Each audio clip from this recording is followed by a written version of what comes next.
ഹരി ഓം. നമസ്തേ. എല്ലാവർക്കും നമസ്തേ. ഹരി ഓം. ഹരി ഓം.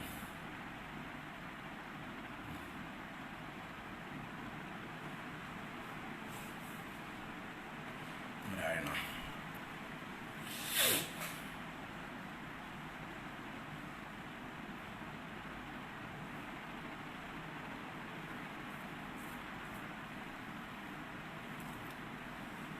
ഓം ശ്രീ ഗണേശായ നമഃ.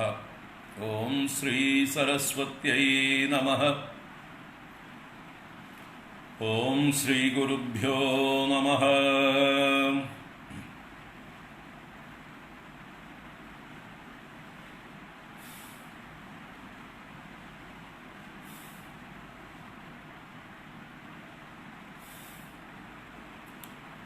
നാരായണം പത്മഭുവം വസിഷ്ഠം ശക്തിം ച തത്പുത്രപരാശരം ച വ്യാസം ശുകം ഗൗഡപദം മഹാന്തം ഗോവിന്ദയോഗീന്ദ്രമദാസ്യ ശിഷ്യം ശ്രീശങ്കരാചാര്യമദാസ്യ പത്മപാദം ച ഹസ്താമലകം ച ശിഷ്യം തം ത്രോടകം വാർത്തികകാരമന്യാൻ അസ്മദ്ഗുരൂൻ സന്തതമാനതോസ്മി. ബ്രഹ്മാനന്ദം പരമസുഖദം കേവലം ജ്ഞാനമൂർത്തിം ദ്വന്ദ്വാതീതം ഗഗനസദൃശം തത്വമസ്യാദിലക്ഷ്യം ഏകം നിത്യം വിമലമചലം സർവധീ സാക്ഷിഭൂതം ഭാവാതീതം ത്രിഗുണരഹിതം സദ്ഗുരും തം നമാമി.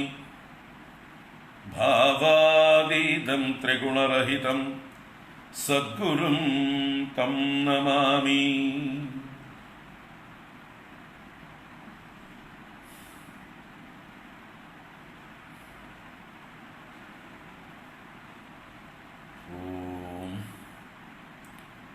പാർത്ഥായ പ്രതിബോധിതാം ഭഗവതാ നാരായണേന സ്വയം വ്യാസേന ഗ്രഥിതാം പുരാണമുനിനാ മധ്യേ മഹാഭാരതം അദ്വൈതാമൃതവർഷിണീം ഭഗവതീം അഷ്ടാദശാധ്യായിനീം അംബ ത്വാം അനുസന്ദധാമി ഭഗവദ്ഗീതേ ഭവദ്വേഷിണീ. യം ബ്രഹ്മാ വരുണേന്ദ്രരുദ്രമരുതഃ സ്തുന്വന്തി ദിവ്യൈസ്തവൈഃ വേദൈഃ സാംഗപദക്രമോപനിഷദൈഃ ഗായന്തി യം സാമഗാഃ ധ്യാനാവസ്ഥിതതദ്ഗതേന മനസാ പശ്യന്തി യം യോഗിനോ യസ്യാന്തം ന വിദുഃ സുരാസുരഗണാഃ ദേവായ തസ്മൈ നമഃ. യസ്യാന്തം ന വിദുഃ സുരാസുരഗണാഃ ദേവായ തസ്മൈ നമഃ.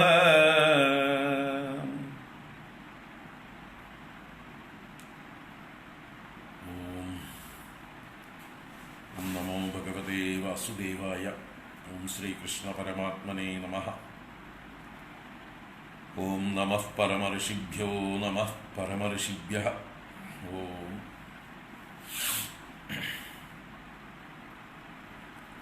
ഹരി ഓം. എല്ലാവർക്കും നമസ്കാരം. എല്ലാവർക്കും ശുഭസായാഹ്നം, സുസ്വാഗതം. ഹരി ഓം. നാരായണ നാരായണ. എല്ലാവർക്കും ഭഗവത്ഗീത സ്വാധ്യായ പരമ്പരയിലേക്ക് സുസ്വാഗതം. ഭഗവത്ഗീത 2-ാം അധ്യായം 15-ാം ശ്ലോകം വരെയാണ് നമ്മൾ കണ്ടത്. ആ ശ്ലോകങ്ങൾ ഒന്ന് വേഗം വായിച്ചിട്ട് അതിലേക്ക് അടുത്ത ശ്ലോകത്തിലേക്ക് കടക്കാം.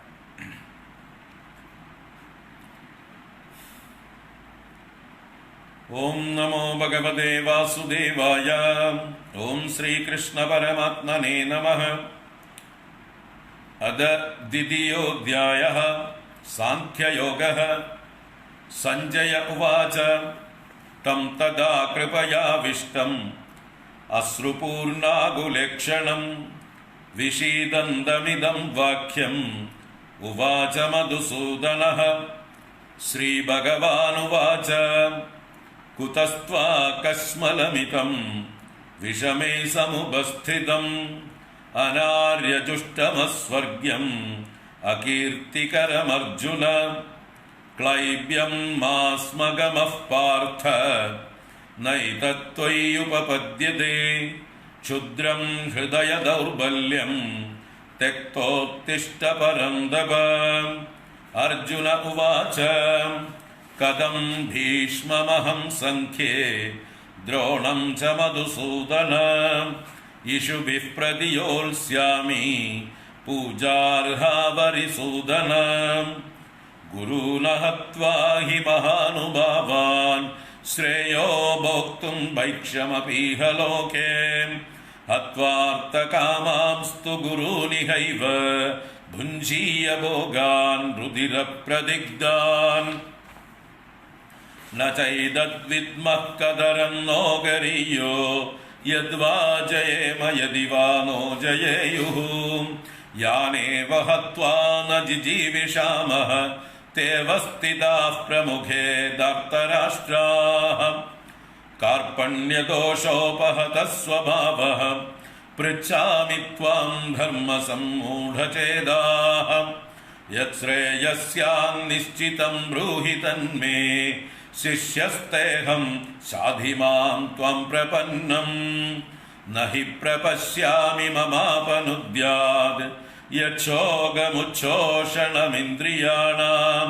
അവാപ്യ ഭൂമാവസപത്നമൃദ്ധം രാജ്യം സുരാണാമപി ചാധിപത്യം. സഞ്ജയ ഉവാച ഏവമുക്ത്വാ ഹൃഷീകേശം ഗുഡാകേശഃ പരം തപഃ. നജോത്സ്യ ഇതി ഗോവിന്ദം ഉക്ത്വാ തൂഷ്ണീം ബഭൂവഃ. തമുവാച ഹൃഷീകേശഃ പ്രഹസന്നിവ ഭാരത. സേനയോരുഭയോർമധ്യേ വിഷീദന്തമിദം വചഃ. ശ്രീഭഗവാനുവാച അശോച്യാനന്വശോചസ്ത്വം പ്രജ്ഞാവാദാംശ്ച ഭാഷസേ. ഗദാസൂൻ അഗദാസൂംശ്ച നാനുശോചന്തി പണ്ഡിതാഃ. നത്വേവാഹം ജാതു നാസം നത്വം നേമേ ജനാധിപാഃ. ന ചൈവ ന ഭവിഷ്യാമഃ സർവേ വയമതഃ പരം.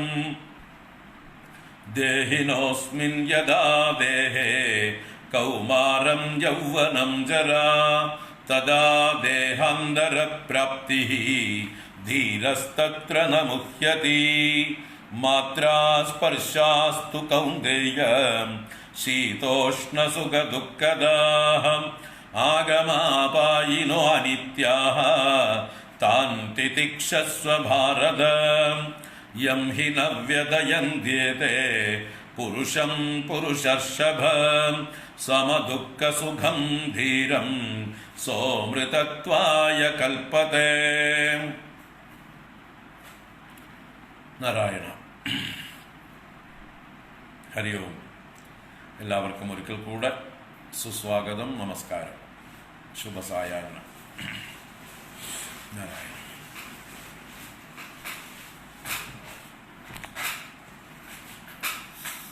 നാരായണ.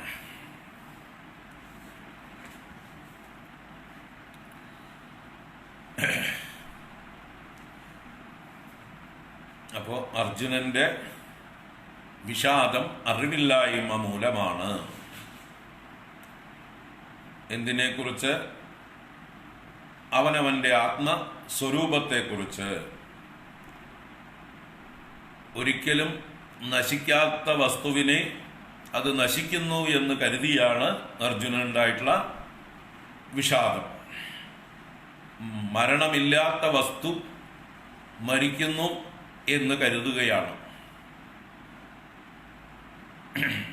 അതിനാണ് നത്വേവാഹം ജാതുനാസം നത്വം നേമേ ജനാധിപാഹ ന ചൈവ ന ഭവിഷ്യാമഹ സർവേ വയമതഃ പരം. പാരമാർത്ഥിക ദൃഷ്ട്യ, വാസ്തവ ദൃഷ്ട്യ അർജുന, നീയും ഞാനും ഈ നിൽക്കുന്ന രാജാക്കന്മാരാരും തന്നെ മുമ്പില്ലാതിരുന്നിട്ടുമില്ല, ഭാവിയിൽ ഇല്ലാതാവുകയുമില്ല. ഇപ്പോ ഈ കാണുന്ന രൂപത്തിലായിരിക്കില്ല എന്ന് മാത്രമേ ഉള്ളൂ. മുമ്പും ഈ രൂപത്തിലായിരുന്നില്ല. ഇപ്പൊ ഇനി യുദ്ധം ചെയ്താലും ഇല്ലെങ്കിലും നാളെ ഈ രൂപത്തിൽ തന്നെ കാണുകയുമില്ല. ഈ രൂപം മാറും, പക്ഷെ വസ്തു മാറുകയില്ല. അതിൻ്റെ പൊരുളായിരിക്കുന്ന വസ്തുവിന് മാറ്റമില്ല. ഇപ്പൊ നിന്റെ മുമ്പിൽ നിൽക്കുന്നവരാരും ഇന്നലെയോ മിനിഞ്ഞാന്നോ ഇതുപോലെ ആയിരുന്നില്ല.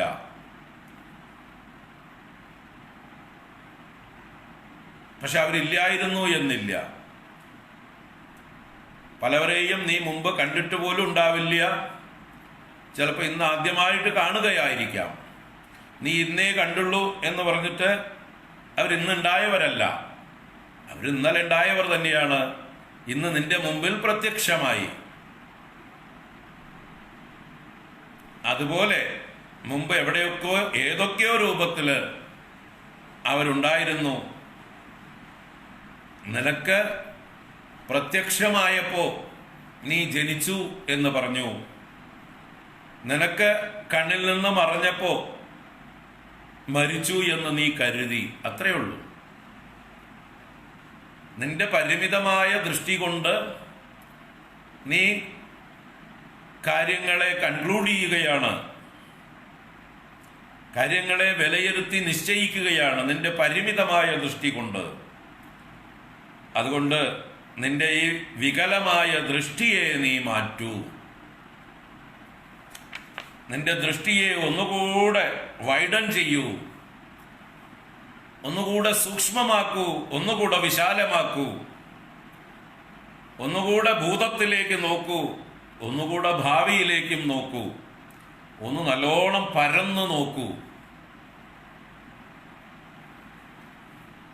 അങ്ങനെ അർജുനന്റെ വികലമായ ദൃഷ്ടിയെ ഒന്ന് ദീർഘമായിട്ട് വിശാലമായിട്ട് നോക്കാൻ പ്രേരിപ്പിക്കുകയാണ്, ഭൂതത്തിലേക്കും ഭാവിയിലേക്കും. അപ്പൊ ഇപ്പൊ നീ കാണുന്ന ഈ ആളുകളൊന്നും നാളെ ഈ രൂപത്തിലായിരിക്കുകയില്ല. ഇനി അവരിപ്പോ ഈ യുദ്ധത്തിൽ മരിച്ചില്ലെങ്കിലും, ഈ യുദ്ധം നടന്നില്ലെങ്കിലും അവരെ ആരെയും നാളെ നീ ഇതുപോലെ കാണാനൊന്നും പോകുന്നില്ല. അവരോരോരുത്തരായി ഈ രൂപം നിത്യം പരിണമിച്ചുകൊണ്ടും അവസാനം ഈ ശരീരം ഉപേക്ഷിച്ചുകൊണ്ടും എന്തായാലും പോകേണ്ടവരാണ്. പക്ഷെ പോയാൽ അത് എന്നേക്കുമായിട്ടുള്ള പോക്കൊന്നുമല്ല, ഇങ്ങനെ വരാതെ വണ്ണമുള്ള പോക്കല്ല.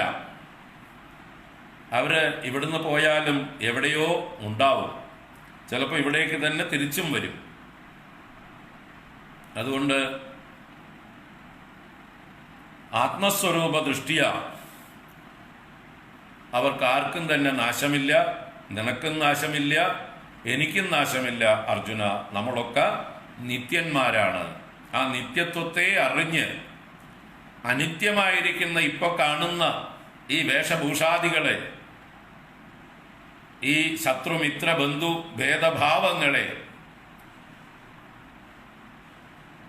അതിനെ നീ നിസ്സാരമാക്കി കളയൂ, അതിനെ നീ അവഗണിക്കൂ. കാരണം ഇന്ന് ശത്രുപക്ഷത്ത് നിൽക്കുന്നവർ ഇന്നലെ ബന്ധുപക്ഷത്ത് നിന്നവരായിരുന്നിരിക്കും. നാളെ ചിലപ്പോൾ അവർ ബന്ധുപക്ഷത്തിലേക്ക് വരാം. ഇന്ന് ബന്ധുപക്ഷത്തിലുള്ളവർ ഇന്നലെ ശത്രുപക്ഷത്തിലുണ്ടായിരുന്നവരായിരിക്കാം, നാളെ ശത്രുപക്ഷത്തേക്ക് പോകാം. ഇന്നിപ്പോ ബന്ധുക്കളായിരിക്കുന്നു എന്നേ ഉള്ളൂ. അതുപോലെ ഇന്ന് ഈ ജന്മത്തിൽ അച്ഛനും അമ്മയും അല്ലെങ്കിൽ അങ്ങനെയുള്ള ബന്ധുക്കളൊക്കെ ആയിരിക്കുന്നവർ അടുത്ത ജന്മത്തിൽ തിരിച്ച് വേറൊരു രൂപത്തിലായിരിക്കാം. ഈ ജന്മത്തിലെ അച്ഛനും അമ്മയും അടുത്ത ജന്മത്തിലെ മക്കളായി വരാം. റോളുകൾ മാറാം. ആ മാറിക്കൊണ്ടിരിക്കുന്ന റോളുകൾക്കനുസരിച്ച് ഡാൻസ് ചെയ്തോളൂ. പക്ഷേ ആ പാരമാർത്ഥിക ദൃഷ്ടി മറക്കരുത്. പാരമാർത്ഥിക ദൃഷ്ടിയിൽ ഉറച്ചുകൊണ്ട് സത്യമായ വസ്തുവിന് യാതൊരു മാറ്റവുമില്ല, നാശവുമില്ല എന്നുള്ള ബോധം ഉറപ്പിച്ചുകൊണ്ട്. അതാണ് 13ാമത്തെ ശ്ലോകത്തിൽ ദേഹിനോസ്മിൻ യഥാ ദേഹേ കൗമാരം യൗവനം ജരാ തഥാ ദേഹാന്തര പ്രാപ്തി ധീരഃ തത്ര ന മുഹ്യതി. ധീരൻ എന്നാൽ ദീർഘദൃഷ്ടിയുള്ളവൻ, വിശാലമായി അങ്ങോട്ടും ഇങ്ങോട്ടും നീട്ടി നോക്കുന്നവൻ. ഇപ്പൊ കാണുന്നത് മാത്രമല്ല, ഇതിനു മുമ്പ് എന്തൊക്കെയോ ഉണ്ടായിരുന്നു, ഇനിയും എന്തൊക്കെയോ ഉണ്ടാവും, അതെന്താണ്, അതിൻ്റെ സത്യം എന്താണ് എന്ന് വളരെ ദീർഘമായി വീക്ഷിക്കുന്നവൻ, സൂക്ഷ്മമായി നിരീക്ഷണം ചെയ്യുന്നവൻ, ബുദ്ധിയെ വേണ്ട രീതിയിൽ യുക്തിപൂർവം ഉപയോഗിക്കുന്നവൻ, അവൻ്റെ ഊഹാപോഹ ശക്തികളെ, അനുമാനം എന്ന ശക്തിയെ നല്ലതുപോലെ ഉപയോഗിക്കുമ്പോഴാണ് അവൻ മനുഷ്യനാവുന്നത്. അങ്ങനെ അവൻ്റെ മനുഷ്യത്വത്തെ ഉപയോഗിച്ചുകൊണ്ട് ആരാണോ കാര്യങ്ങളെ നേരായ രീതിയിൽ കാണുന്നത്, വിശാലമായ രീതിയിൽ കാണുന്നത്, വികലമല്ലാതെ കാണുന്നത്, അവനെയാണ് ധീരൻ എന്ന് പറയുന്നത്. അപ്പൊ ദേഹാന്തര പ്രാപ്തിയിൽ ധീരന്മാർ മോഹിക്കാറില്ല. കാരണം അല്ലെങ്കിൽ തന്നെ നമ്മൾ ഈ ജന്മത്തിൽ തന്നെ അനേക ദേഹങ്ങൾ സ്വീകരിച്ചു കൊണ്ടേയിരിക്കുന്നു. നമ്മുടെ ശരീരം അനുനിമിഷം മാറിക്കൊണ്ടിരിക്കുന്നു. ഇന്നലത്തെ ശരീരമല്ല ഇന്നത്തെ ശരീരം.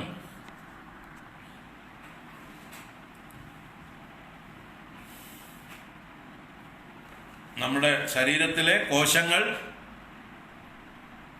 ഒരു വർഷത്തിനകം 95% കോശവും മാറിയിട്ടുണ്ട്. പരമാവധി ആയുസ്സുള്ള കോശങ്ങൾ 7 വർഷം വരെയാണ്. നമ്മുടെ തലച്ചോറുള്ള കോശങ്ങൾക്കാണ് ഏറ്റവും അധികം ആയുസ്സുള്ളത്, ബ്രെയിൻ സെൽസ്. അതുപോലും 7 വർഷമാണ് പരമാവധി. അതുപോലെ അസ്ഥികളിലെ, നമ്മുടെ രോമങ്ങളിലെ, നമ്മുടെ നഖങ്ങളിലെ കോശങ്ങൾക്കാണ് പിന്നെ ദൈർഘ്യം കൂടുതലുള്ളത്, ആയുർദൈർഘ്യം കൂടുതലുള്ളത്. അതും പരിണമിക്കുന്നുണ്ട്. അങ്ങനെ നമ്മുടെ ശരീരത്തിലെ 7 വർഷം മുമ്പുണ്ടായിരുന്ന ഒരു വസ്തുവും ഇപ്പോ ഇല്ല. 7 വർഷം മുമ്പുണ്ടായിരുന്ന സ്വാമി കൃഷ്ണാത്മാനന്ദ അല്ല ശരീരമാണ് ഞാനെങ്കിൽ ഇപ്പൊ ഇവിടെ ഇരിക്കുന്നത്. നിങ്ങൾ ഓരോരുത്തരും 7 വർഷം മുമ്പുള്ള നിങ്ങളുടെ ശരീരത്തിലെ ഒരു ചെറിയ അംശം പോലും ഇപ്പൊ ശേഷിച്ചിട്ടില്ല. ആ വെള്ളമൊക്കെ ഒഴുകിപ്പോയി. ഇത് പുതിയ വെള്ളം നിറച്ചിരിക്കുക.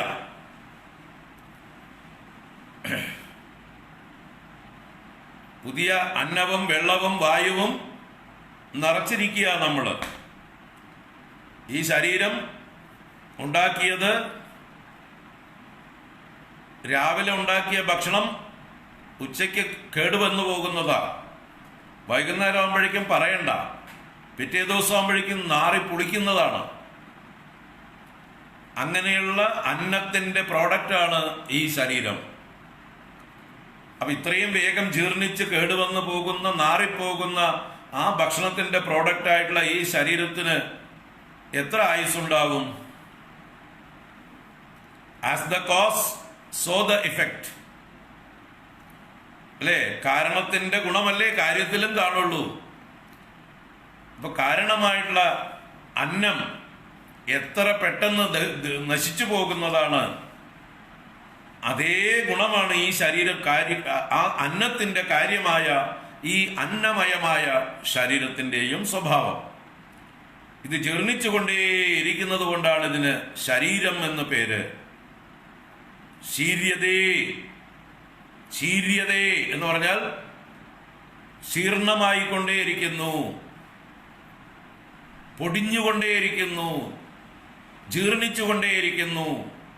ദേഹം എന്ന് പറഞ്ഞാൽ ദഹ്യതേ, ദഹിച്ചുകൊണ്ടേയിരിക്കുന്നു, നിരന്തരം ദഹിച്ചുകൊണ്ടിരിക്കുന്നുണ്ട്. നമ്മൾ കഴിച്ച ഭക്ഷണമെല്ലാം ദഹിച്ചുകൊണ്ട് പുറത്തേക്ക് പോയിക്കൊണ്ടേയിരിക്കുന്നുണ്ട്.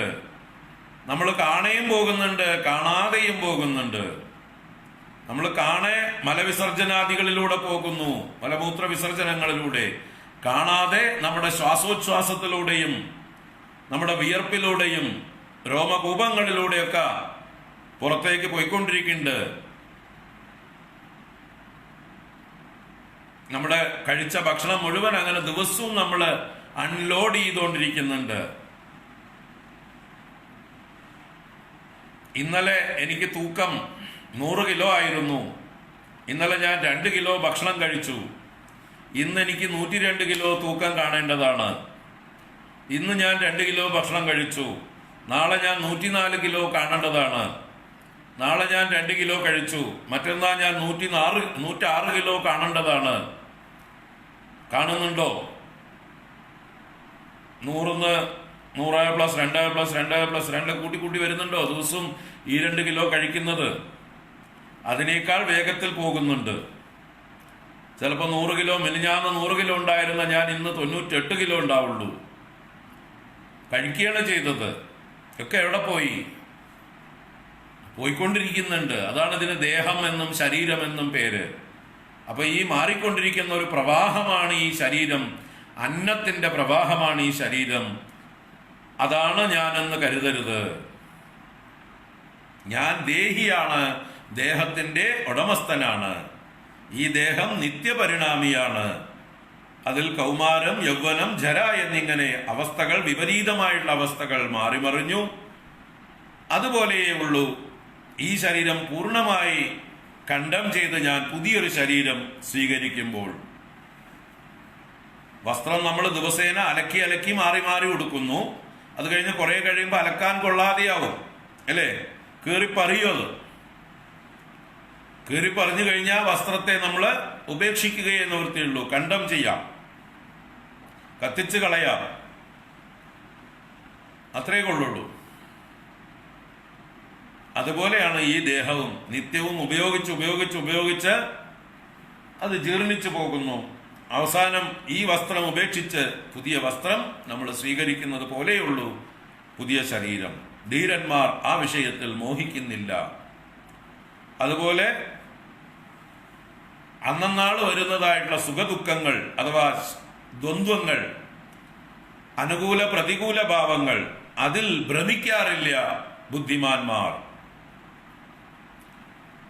മാത്രാ സ്പർശാസ്തു കൗന്ദേയ ശീതോഷ്ണ സുഖദുഃഖദാഹ ആഗമ അപായിനോ അനിത്യാഹ താൻ തിദിക്ഷസ്വ ഭാരത. മാത്രാസ്പർശങ്ങൾ, ലൗകിക വിഷയങ്ങൾ, ഭൗതിക വിഷയങ്ങൾ, അത് നമ്മുടെ ഇന്ദ്രിയങ്ങളുമായി സ്പർശിക്കുമ്പോൾ അത് ഒന്നുകിൽ ശീതം അല്ലെങ്കിൽ ഉഷ്ണം, ഏത് വസ്തുക്കളുമായിട്ടാണ് നമ്മൾ സ്പർശിക്കുന്നത് അതിൻ്റെ ധർമ്മം അത് കാണിക്കുന്നു. ജലാംശം കൂടുതലുള്ള വസ്തുക്കളുമായിട്ട് നമ്മൾ സമ്പർക്കപ്പെടുമ്പോൾ നമുക്ക് ശീതം അനുഭവപ്പെടുന്നു. അഗ്നി അംശം കൂടുതലുള്ള പദാർത്ഥങ്ങളുമായി ബന്ധപ്പെടുമ്പോൾ ഉഷ്ണം അനുഭവപ്പെടുന്നു. ആ ശീതവും ഉഷ്ണവും പ്രകൃതി ധർമ്മങ്ങളാണ്. അത് മാറി മറിഞ്ഞുകൊണ്ടിരിക്കുന്നതാണ്. അതിനനുസരിച്ച് നമ്മുടെ മനസ്സിനെ നമ്മൾ ഫ്ലക്ച്വേറ്റ് ചെയ്യേണ്ട ആവശ്യമില്ല. സുഖവും ദുഃഖവും നമ്മൾ ഉണ്ടാക്കേണ്ട കാര്യമില്ല. അനുകൂല പ്രതികൂലമായിട്ട് ഇങ്ങനെ മാറിക്കൊണ്ടിരിക്കുമ്പോൾ അതിനനുസരിച്ച് നമ്മൾ മനസ്സിനെ വല്ലാതെ അസ്വസ്ഥമാക്കേണ്ട ആവശ്യമില്ല. മനസ്സിനെ നിത്യമായ വസ്തുവിൽ ഉറപ്പിക്കുക, അനിത്യമായതിനെ പോകാൻ അനുവദിക്കുക. ആഗമ അപായിനഃ അനിത്യാഹ താൻ തിദിക്ഷസ്വ ഭാരത. നിത്യമായതിൽ ശ്രദ്ധ ഉറപ്പിച്ചുകൊണ്ട് അനിത്യമായതിനെ സഹിക്കുക, അനിത്യമായതിനെ അവഗണിക്കുക, അത് ശീലിക്കുക. അങ്ങനെ ശീലിച്ചാൽ എന്താ ഗുണം? അതാണ് അടുത്തതിൽ പറഞ്ഞത്. യംഹിന വ്യതയന്ത്യതേ പുരുഷം പുരുഷർഷഭ സമദുഃഖ സുഖം ധീരം സ്വ അമൃതത്വായ കൽപ്പതേ. യം പുരുഷം, ഏതൊരു പുരുഷനെ, സമദുഃഖ സുഖം ധീരം പുരുഷം, ദുഃഖസുഖങ്ങളിൽ അനുകൂല പ്രതികൂല ഭാവങ്ങളിൽ സമഭാവം ആരാണോ നിലനിർത്തുന്നത്, ആ ബുദ്ധിമാനെ, ആ വിവേകിയെ, ആ ധീരം പുരുഷം ഏതേ ന വ്യഥയന്തി. ഈ ശീതോഷ്ണങ്ങൾ, ഈ സുഖദുഃഖങ്ങൾ, ഈ മാറി മാറി വരുന്നതായിട്ടുള്ള സാഹചര്യങ്ങൾ അവനെ വിഷമിപ്പിക്കുന്നില്ല, വ്യാകുലപ്പെടുത്തുന്നില്ല, പീഡിപ്പിക്കുന്നില്ല. അങ്ങനെ സാഹചര്യങ്ങൾ മാറുമ്പോഴും ആ സാഹചര്യങ്ങളെയൊക്കെ സഹനശക്തിയോടുകൂടി ആരാണോ നേരിടുന്നത്, യാതൊരു ആവലാതിയുമില്ലാതെ ആരാണോ നേരിടുന്നത്, അവനാണ് അമൃതത്വത്തിനായി കൊണ്ട് യോഗ്യനായിത്തീരുന്നത്. അപ്പൊ ആരാണോ ഇതിനെയെല്ലാം തിദിക്ഷാപൂർവം നേരിടുന്നത്. തിദിക്ഷ എന്നാൽ, തിദിക്ഷയ്ക്ക് നിർവചനമുണ്ട്: സഹനം സർവദുഃഖാനാം അപ്രതീകാരപൂർവകം ചിന്താവിലാപരഹിതം സാ തിദിക്ഷാ നിഗദ്യതേ. സർവദുഃഖാനാം സഹനം, എല്ലാ വിപരീത അവസ്ഥകളെയും പ്രതികൂല സാഹചര്യങ്ങളെയും ഉൾക്കൊള്ളുക, സഹിക്കുക. എങ്ങനെ? അപ്രതീകാരപൂർവകം, അതിനോടൊന്നും കാര്യമായി റിയാക്ട് ചെയ്യാതെ, പ്രതികാര ബുദ്ധിയില്ലാതെ, പ്രതിവിധി ചെയ്യാൻ പരിശ്രമിക്കാതെ. കാരണം നമ്മൾ ഓരോ അവസ്ഥകളും മാറിക്കൊണ്ടിരിക്കുമ്പോൾ അതിനൊക്കെ പ്രതിവിധി ചെയ്യാൻ ഓടിക്കൊണ്ടിരുന്നാൽ ഒരിക്കലും നമ്മുടെ ഓട്ടത്തിന് അവസാനം ഉണ്ടാവില്ല. കാരണം ഒരു കാര്യത്തിന് നിങ്ങൾ പ്രതിവിധി ചെയ്യുമ്പോഴേക്കും വേറെ പുതിയൊരു കാര്യം വരും, അതിന് പ്രതിവിധിക്ക് ഓടണം. പിന്നെ പുതിയൊരു പ്രശ്നമാകും, അതിന്റെ പ്രതിവിധിക്ക് വേണ്ടി ഓടണം. അപ്പൊ ഇങ്ങനെ എന്താ പറയുക, വെള്ളത്തിൽ വരയ്ക്കുന്നത് പോലെയാണ് നമ്മൾ ഓരോ പ്രതിവിധിയും. ഒരു ഭാഗത്ത് നമ്മൾ ചോർച്ച അടയ്ക്കുമ്പോൾ വേറൊരു ഭാഗത്ത് ചോരും. ഓട്ടക്കുടമാണ് ഈ ശരീരവും ഈ പ്രകൃതിയും. അതിനെ ഒരു ഭാഗത്ത് പ്രൊട്ടക്ട് ചെയ്യാൻ ശ്രമിക്കുമ്പോൾ, ഒരു ഭാഗത്ത് റിയാക്ട് ചെയ്യാൻ ശ്രമിക്കുമ്പോൾ വേറൊരു ഭാഗത്ത് അത് വേറൊരു സൈഡ് എഫക്റ്റ് ആയിട്ട് കാണാം. അങ്ങനെയാണ് ഈ പ്രകൃതിയിൽ നമ്മൾ പല കാര്യങ്ങളും സൗകര്യങ്ങൾക്ക് വേണ്ടി പഴയ അസൗകര്യങ്ങളെ ഇല്ലാതാക്കാൻ പുതിയ പുതിയ സൗകര്യങ്ങൾ നമ്മൾ കണ്ടുപിടിച്ചു. ആ ഓരോ പുതിയ സൗകര്യങ്ങളും വേറെ പുതിയ പുതിയ പുതിയ പ്രശ്നങ്ങളിലേക്ക് നയിച്ചുകൊണ്ടിരിക്കുകയാണ്. ഓരോ അസുഖങ്ങൾക്ക് മരുന്ന് കണ്ടുപിടിക്കും തോറും പുതിയ പുതിയ അസുഖങ്ങൾ വന്നുകൊണ്ടിരിക്കണൂടെ. അതുപോലെ ഓരോന്നിൻ്റെയും സൈഡ് എഫക്റ്റുകൾ പുതിയതായിട്ട് വന്നുകൊണ്ടിരിക്കണു. എന്തെങ്കിലും ഒരു നന്മ ഉണ്ടായാൽ അതിൻ്റെ ഒപ്പം തിന്മയും ഉണ്ടാകും. അപ്പൊ എന്തിനാ വെറുതെ പുതിയൊരു തിന്മയ്ക്ക് വേണ്ടി പുതിയൊരു പ്രതികൂല സാഹചര്യം ഉണ്ടാക്കാൻ വേണ്ടി പഴയ സാഹചര്യത്തോട് നിങ്ങൾ മല്ലിടുന്നത്, പൊരുതുന്നത്? അതിനെ സഹിക്കാൻ ശീലിച്ചാൽ അത് മാത്രമേ സഹിക്കേണ്ടൂ, പുതിയൊന്നും വരില്ല. നമ്മുടെ പാലക്കാടൻ ഭാഷയിലൊരു ചൊല്ലുണ്ട്, അമ്മയെ കൊടുത്ത് പ്രാന്തിയെ വാങ്ങി എന്ന് പറയും. എന്താ പറയുക? അമ്മയെ കൊടുത്ത് പ്രാന്തിയെ വാങ്ങി എന്ന്. അമ്മ കൊള്ളില്ല എന്ന് വിചാരിച്ചിട്ട് അമ്മയെ ഉപേക്ഷിച്ചതാണ്, എക്സ്ചേഞ്ച് ചെയ്തു, വേറെ സുന്ദരിയായിട്ടുള്ളൊരു സ്ത്രീയെ പകരമായിട്ട് മേടിച്ചെടുത്തതാ. അതെന്തായിരുന്നു? ആ പുറമേ കണ്ട സൗന്ദര്യമേ ഉള്ളൂ, നല്ല മുഴുത്ത പ്രാന്തിയായിരുന്നു എന്ന്. അപ്പൊ ഏതായിരുന്നു ഭേദം? പഴയ അമ്മ തന്നെ മതിയായിരുന്നു. ആ അമ്മയെ കൊടുത്ത് പ്രാന്തിയെ വാങ്ങുന്ന അവസ്ഥയാണ് നമ്മൾ ഇന്നത്തെ ഓരോരോ പ്രശ്നങ്ങളും റിയാക്ട് ചെയ്യുന്തോറും, പരിഹരിക്കാൻ ശ്രമിക്കുന്തോറും പുതിയ പുതിയ പുതിയ പ്രശ്നങ്ങൾ ഈ ലോകത്തിൽ ഉണ്ടായിക്കൊണ്ടേയിരിക്കുന്നത് കാണാം. നമ്മുടെ ശക്തിയാണെങ്കിൽ ക്ഷയിച്ചുകൊണ്ടിരിക്കുകയും ചെയ്യുന്നു. ഈ റിയാക്ട് ചെയ്ത് നമ്മൾ വീക്കാവുന്നു, നമ്മുടെ റെസിസ്റ്റൻസ് കുറയുന്നു, നമുക്ക് പിടിച്ചു നിൽക്കാൻ പറ്റാതെയാവുന്നു. നമ്മുടെ പൂർവീകരായിരുന്ന ആളുകള് അവർക്ക് പ്രശ്നങ്ങൾ കുറച്ചേ ഉണ്ടായിരുന്നുള്ളൂ. അവർ ആ പ്രശ്നങ്ങളെ സന്തോഷപൂർവം സ്വീകരിച്ചു. അതിനോട് കാര്യമായിട്ട് മല്ലടിച്ചില്ല. അതുകൊണ്ട് അവർക്ക് ആരോഗ്യവും ഉണ്ടായിരുന്നു, സന്തോഷവും ഉണ്ടായിരുന്നു. നമ്മൾ നിസ്സാര കാര്യങ്ങൾക്ക് തൊട്ടാവാടികളായിട്ട് എല്ലാറ്റിനും റിയാക്ട് ചെയ്തുകൊണ്ടേയിരിക്കണം, പ്രതികാരം ചെയ്തുകൊണ്ടിരിക്കണം, എല്ലാറ്റിനെയും മാറ്റിമറിക്കാൻ ശ്രമിച്ചുകൊണ്ടിരിക്കണം. അപ്പൊ അത് പ്രതികാരപൂർവകമായി, അപ്രതീകാരപൂർവകം എന്നാണ് തിദിക്ഷയെ പറയുന്നത്. സഹനം സർവദുഃഖാനാം അപ്രതീകാരപൂർവകം ചിന്താ വിലാപരഹിതം.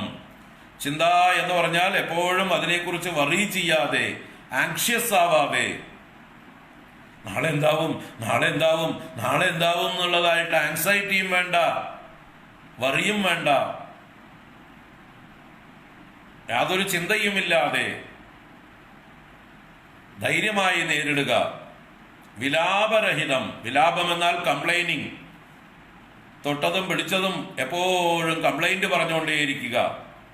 യോ എന്തൊരു ചൂട്, എന്തൊരു ചൂട്, എന്തൊരു ചൂട്, ചുട്ടിട്ട് വയ്യേ, ഇരിക്കപ്പുറത്തിയില്ലേ എന്ന് പറഞ്ഞുകൊണ്ടിരിക്കുക.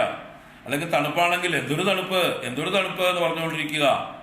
അല്ലെങ്കിൽ എല്ലാം കണ്ടതും കേട്ടതും ഒക്കെ പ്രശ്നമാണെന്ന് പറയുക. എല്ലാം കംപ്ലൈന്റ് ആവുക. Ever complaining. എപ്പോഴും തൃപ്തി എന്നുള്ളത് ഇല്ലേ ഇല്ല. ഉള്ളതിൽ തൃപ്തിപ്പെടാൻ സാധിക്കുന്നേ ഇല്ല. ഏത് സാഹചര്യത്തെയും സമചിത്തതയോടുകൂടി നേരിടാൻ കഴിയുന്നില്ല. ആ അവസ്ഥയല്ല തിദിക്ഷ. തിദിക്ഷ ഇതിനൊക്കെ മറിച്ച് ചിന്താ വിലാപരഹിതം. സാ തിദിക്ഷ നിഗദ്യതേ. അതിനെയാണ് തിദിക്ഷ എന്ന് പറയപ്പെടുന്നത്. അപ്പൊ അങ്ങനെ തിദിക്ഷ അഭ്യസിക്കുന്ന ഒരാൾക്ക് അവൻ അമൃതത്വായ കൽപ്പതേ. അവനാണ് അമൃതത്വത്തിന് യോഗ്യനായിത്തീരുന്നത്. അമൃതത്വമാണ് ഇവിടെ പറഞ്ഞത്. ഏതെങ്കിലും ദേവൻ മുതലായിട്ടുള്ള ലോകങ്ങളല്ല ഇവിടെ അമൃതത്വം കൊണ്ട് ഉദ്ദേശിക്കുന്നത്. മരണരഹിതമായിട്ടുള്ള നിത്യത്വം എന്നർത്ഥം. ആ നിത്യമായിരിക്കുന്ന ആത്മ സാക്ഷാത്കാരം, മോക്ഷം എന്നൊക്കെ പറയുന്ന അതിനെയാണ് ഇവിടെ അമൃതത്വം കൊണ്ട് ഉദ്ദേശിച്ചത്. അപ്പൊ അങ്ങനെ ആരാണോ തിദിക്ഷുവായി ഏത് പരിതസ്ഥിതിയിലും കുലുങ്ങാതെ തല ഉയർത്തി അഭ്യസിക്കുന്നത്, അവൻ സ്ഥിതപ്രജ്ഞനായിത്തീരുന്നു. സ്ഥിതപ്രജ്ഞത അഭ്യസിച്ച് സ്ഥിതപ്രജ്ഞനായിത്തീരുന്നു. സ്ഥിതപ്രജ്ഞൻ എന്നത് ഒരു സിദ്ധന്റെ അവസ്ഥയാണെങ്കിൽ ഒരു സാധകൻ ആ സ്ഥിതപ്രജ്ഞനെ കണ്ട് അത് തന്റെ സാധനയാക്കി മാറ്റുന്നു. സിദ്ധന്റെ സിദ്ധി, സാധകന്റെ സാധന. സ്ഥിതപ്രജ്ഞൻ എങ്ങനെ ഇരിക്കണോ നോക്കുക, അത് കണ്ട് നമ്മൾ അതുപോലെ ആവാൻ ശ്രമിക്കുക, അഭ്യസിക്കുക. ഏത് തൊഴിലും മറ്റുള്ളവർ ചെയ്യുന്നത് കണ്ടിട്ടാണ് നമ്മൾ പഠിക്കുക. ഒരു നല്ല സൈക്കിൾ ഓടിക്കുന്ന ഒരാളെ കണ്ട് സൈക്കിൾ ഓടിക്കാൻ പഠിക്കാം. നന്നായി നീന്തുന്ന ഒരാളെ കണ്ട് നീന്താൻ പഠിക്കാം. നന്നായി കുതിര ഓടിക്കുന്ന ഒരാളെ നോക്കി കുതിര ഓടിക്കാൻ പഠിക്കാം. നന്നായി പാചകം ചെയ്യുന്ന ഒരാളെ നോക്കി പാചകം ചെയ്യാൻ പഠിക്കാം. അതുപോലെ സ്ഥിതപ്രജ്ഞന്മാരായ സിദ്ധന്മാരുടെ അവസ്ഥ നോക്കി അവരെങ്ങനെ ഇരിക്കണോ അത് അഭ്യസിച്ച് നമുക്കും അതായി തീരാം. യദ്ഭാവഃ തദ്ഭവതി. As you think so you become. നിങ്ങൾ നിരന്തരം എന്ത് ഭാവിക്കുന്നുവോ അതായിത്തീരുന്നു. നിരന്തരം എന്ത് ഭാവിക്കുന്നുവോ അതായിത്തീരുന്നു. As you think so you become. അപ്പൊ നിങ്ങൾക്ക് എന്തായി തീരണമെന്ന് ഇപ്പൊ തീരുമാനിക്കുക. സ്വസ്ഥരായിരിക്കണമോ, സ്ഥിതപ്രജ്ഞരായിരിക്കണമോ എങ്കിൽ ഇപ്പൊ തന്നെ തുടങ്ങുക. നാളേക്ക് വെക്കേണ്ട, ഇപ്പൊ തന്നെ തുടങ്ങുക സ്ഥിതപ്രജ്ഞരാവാൻ. സ്ഥിതപ്രജ്ഞതയിലേക്കുള്ള അഭ്യാസം ആരംഭിക്കുക. സ്ഥിതപ്രജ്ഞൻ എങ്ങനെയാണ് ഇരിക്കുന്നത്? ദുഃഖേഷു അനുദ്വിഗ്ന മനാഹ സുഖേഷു വിഗതസ്പൃഹ. വിഷമങ്ങൾ ഉണ്ടാകുമ്പോൾ ഉദ്വേഗമില്ലാതെ ശാന്തനായിരിക്കുന്നു, പിടിച്ചൊലയ്ക്കപ്പെടുന്നില്ല, ചഞ്ചലചിത്തനാവുന്നില്ല, വിഷാദഗ്രസ്തനാവുന്നില്ല. വല്ലാതെ വറിയടോ ആൻഷ്യസോ ആവുന്നില്ല. ഉത്കണ്ഠാകുലനല്ല അദ്ദേഹം. ശാന്തനായി ഏത് പ്രശ്നങ്ങളെയും കൈകാര്യം ചെയ്യുന്നു. സുഖേഷു വിഗതസ്പൃഹ, അനുകൂല സാഹചര്യങ്ങൾ വരുമ്പോൾ അതിനോട് കൊതിയൊന്നുമില്ലാതെ, ആസക്തിയില്ലാതെ അതിനെ നോക്കിക്കാണുന്നു. അത് തൻ്റെ പ്രാരബ്ധമാണെങ്കിൽ അതിനെ അനുഭവിക്കുന്നു. പക്ഷെ അത് ഇനി നാളെയും ഇത് തന്നെ വരണം എന്നുള്ള ചിന്തയില്ലാതെ, ഇന്ന് സുഖം വന്നു നാളെയും ഇയാൾ തന്നെ വരണം എന്നുള്ള പ്രതീക്ഷയൊന്നുമില്ലാതെ, ഇന്നത്തെ സുഖം ശരി, ഇന്ന് അനുഭവിക്കുന്നു, നാളെ എന്ത് വേണമെങ്കിൽ വന്നോട്ടെ, ഞാനത് സ്വീകരിക്കും. ഇന്ന് വരുന്ന അതിഥി നല്ലവനായിരിക്കാം, നാളെയും ഇതുപോലെ നല്ലൊരു അതിഥി വരണം എന്ന് വിചാരിക്കാതിരിക്കുക. നാളെ വരുന്ന അതിഥി ചിലപ്പോൾ ഒരു മൂർഖനായിരിക്കാം, ഒരു ദുഷ്ടനായിരിക്കാം. അയാളും വരും പോകും. മറ്റന്നാ വേറൊരു അതിഥി വരും, ചിലപ്പോൾ നല്ലവനായിരിക്കാം, ചിലപ്പോൾ മൂർഖനായിരിക്കാം. അതുപോലെയാണ് നമ്മുടെ ജീവിതത്തിലും സുഖവും ദുഃഖവും മാറി മാറി വരിക. വരുന്നവനെ സ്വാഗതം ചെയ്യുക, പോകുന്നവരെ പോകാൻ അനുവദിക്കുക. ഒന്നും നമ്മളെ ബാധിക്കാതെ നോക്കുക. നമ്മൾ സ്വയം സേഫ് ഡിസ്റ്റൻസ് പാലിക്കുക, സ്പൃഹയില്ലാതെ, ആസക്തിയില്ലാതെ. അതാണ് അമൃതത്വായ കൽപ്പതേ, സ്ഥിതപ്രജ്ഞനായി ഭവിക്കുന്നു. ഇത് അഭ്യസിക്കുന്നതായിട്ടുള്ള ഒരാൾ അമൃതനായി ഭവിക്കുന്നു, മോക്ഷത്തെ പ്രാപിക്കുന്നു എന്നാണ് നമ്മൾ ഇത്രയും ദിവസം കണ്ടതായിട്ടുള്ള ശ്ലോകങ്ങൾ. ഇനി ഇതഹ ച ശോകമോഹൗ അകൃത്വാ ശീതോഷ്ണാദി സഹനം യുക്തം യസ്മാത്. ഇതഹ ച ഇതുകൊണ്ടും, ഇത് കാരണമായിട്ട്, ശോകമോഹൗ അകൃത്വാ, ശോകവും മോഹവും ചെയ്യാതെ, ശോകവും മോഹവും പ്രാപിക്കാതെ, ശീതോഷ്ണാദി സഹനം യുക്തം, ദ്വന്ദ്വങ്ങളെ സഹിക്കുന്നത്, ശീതവും ഉഷ്ണവും മാറി മാറി വരുമ്പോൾ അത് സഹിക്കുന്നത് യുക്തമാണ്. എന്തെന്നാൽ യസ്മാത്, അപ്പോ ഇനി പറയാൻ പോകുന്ന കാരണം കൊണ്ടും ശീതോഷ്ണാദി സഹനമാണ് യുക്തം. ശോകമോഹങ്ങളെ ചെയ്യുന്നത് അല്ല യുക്തം. ശോകമോഹങ്ങളെ പ്രാപിക്കാതെ, ശീതം വരുമ്പോഴും ഉഷ്ണം വരുമ്പോഴും ശോകം പ്രാപിക്കുകയോ മോഹം പ്രാപിക്കുകയോ ചെയ്യാതെ, ശീതം വരട്ടെ ശീതം പോകട്ടെ, ഉഷ്ണം വരട്ടെ ഉഷ്ണം പോകട്ടെ, ഞാൻ ഇവിടെയൊക്കെ തന്നെ ഉണ്ടാവും, ഞാൻ ഇവിടെ ശാന്തനായി ശാശ്വതനായി നിത്യനായി ഇവിടെ തന്നെ ഉണ്ടാവും, വരുന്നവരൊക്കെ വരട്ടെ പോകുന്നവരൊക്കെ പോകട്ടെ എന്ന് വിചാരിച്ച് ഇരിക്കുക. അതിനുള്ള ഒരു വലിയ മന്ത്രം പറഞ്ഞു തരുന്നു. അതാണ് 16ാമത്തെ ശ്ലോകം. നാസതോ വിദ്യതേ ഭാവഃ നാഭാവോ വിദ്യതേ സതഃ ഉഭയോരപി ദൃഷ്ടോന്തഃ ത്വനയോസ്തത്വദർശിഭിഃ. നാസതോ വിദ്യതേ ഭാവഃ നാഭാവോ വിദ്യതേ സതഃ ഉഭയോരപി ദൃഷ്ടോന്തഃ ത്വനയോസ്തത്വദർശിഭിഃ.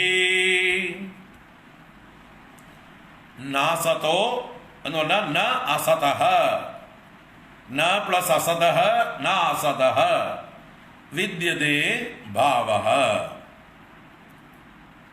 ന പ്ലസ് അഭാവഃ ന അഭാവോ, വിദ്യതേ സതഃ.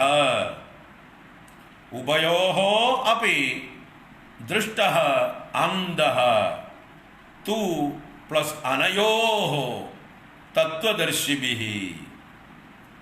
അനയോഃ ഉഭയോഃ അന്ധഃ ദൃഷ്ടഃ തത്വദർശിഭിഃ. അപ്പൊ എന്തൊക്കെയാണതില്?